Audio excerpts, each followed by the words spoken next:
ಚಾಮರಾಜನಗರ ಜಿಲ್ಲೆಯ ಯಳಂದೂರು ತಾಲೂಕಿನ ಬಿಳಿಗಿರಿ ರಂಗನಾಥ ಸ್ವಾಮಿಯ ಸಂಕ್ರಾಂತಿ ರಥೋತ್ಸವ ಇಂದು ವಿಜೃಂಭಣೆಯಿಂದ ನಡೆಯಿತು. ಪ್ರತಿ ವರ್ಷ ಸಂಕ್ರಾಂತಿಯ ಮಾರನೇ ದಿನ ಜಾತ್ರೆ ನಡೆಯಲಿದ್ದು, ಈ ಭಾಗದ ರೈತರು ತಾವು ಬೆಳೆದ ದವಸ ಧಾನ್ಯ, ಹಣ್ಣು, ತರಕಾರಿ, ದವನ ಸೇರಿದಂತೆ ವಿವಿಧ ಬೆಳೆಗಳನ್ನು ದೇವರಿಗೆ ಅರ್ಪಿಸಿ ಇಷ್ಟಾರ್ಥ ಸಿದ್ಧಿಗಾಗಿ ಪ್ರಾರ್ಥಿಸುವುದು ಇಲ್ಲಿನ ವಿಶೇಷ. ಜಾತ್ರೆಗೆ ರಾಜ್ಯ ಮಾತ್ರವಲ್ಲದೆ ತಮಿಳುನಾಡು, ಆಂಧ್ರ, ಕೇರಳದಿಂದಲೂ ಅಸಂಖ್ಯಾತ ಜನರು ಪಾಲ್ಗೊಳ್ಳಲಿದ್ದಾರೆ.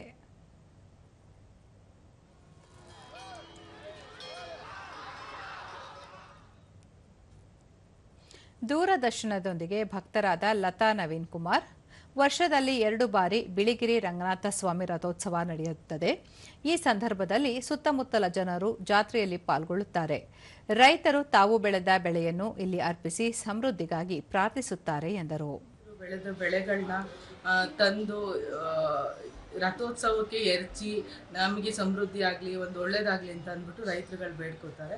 ಹಾಗೆ ನಾವು ಕೂಡ ರಥೋತ್ಸವನ ನೋಡಿ ತುಂಬ ಖುಷಿ ಆಗುತ್ತೆ. ಮತ್ತು ರಂಗನಾಥ ಸ್ವಾಮಿದು ಶಕ್ತಿನೂ ತುಂಬ ಇದೆ. ಇನ್ನೋರ್ವ ಭಕ್ತರಾದ ಗೂಳಿಪುರದ ಮಂಜುನಾಥ ಸ್ವಾಮಿ, ಪ್ರತಿ ವರ್ಷ ಬಿಳಿಗಿರಿ ರಂಗನಾಥ ಸ್ವಾಮಿ ದೇವಾಲಯದಲ್ಲಿ ನಡೆಯಲಿರುವ ಸಂಕ್ರಾಂತಿ ಜಾತ್ರೆ ಆಗಮಿಸುತ್ತಿದ್ದು, ಇಷ್ಟಾರ್ಥ ಸಿದ್ಧಿಗಾಗಿ ರಂಗನಾಥನನ್ನು ಪೂಜಿಸುವುದು ಇಲ್ಲಿನ ವಾಡಿಕೆ. ಜೊತೆಗೆ ರೈತರು, ಸಾರ್ವಜನಿಕರು, ನವಜೋಡಿಗಳು ರಥಕ್ಕೆ ಹಣ್ಣು, ದವನ ಎಸೆಯುವುದು ಪದ್ಧತಿ ಎಂದು ತಿಳಿಸಿದರು. ಸಾರುವ ದೆಸೆಯಲ್ಲಿ ಒಂದು ವೈಶಿಷ್ಟ್ಯಪೂರ್ಣ ರಥೋತ್ಸವವಾಗಿ ಈ ನಾಡಿನಲ್ಲಿ ಅದ್ದೂರಿಯಾಗಿ ಜರುಗುತ್ತದೆ. ದೇವಾಲಯದ ಪ್ರಧಾನ ಅರ್ಚಕರಾದ ರವಿಕುಮಾರ್, ಪ್ರತಿ ವರ್ಷ ಸಂಕ್ರಾಂತಿಯ ಮರುದಿನ ಸಂಕ್ರಾಂತಿ ಜಾತ್ರೆ ನಡೆಯುತ್ತದೆ. ಸುಗ್ಗಿ ಕಾಲವಾಗಿರುವ ಹಿನ್ನೆಲೆಯಲ್ಲಿ ತಾವು ಬೆಳೆದ ಬೆಳೆಗಳನ್ನು ದೇವರಿಗೆ ಅರ್ಪಿಸುತ್ತಾರೆ ಎಂದು ಹೇಳಿದರು.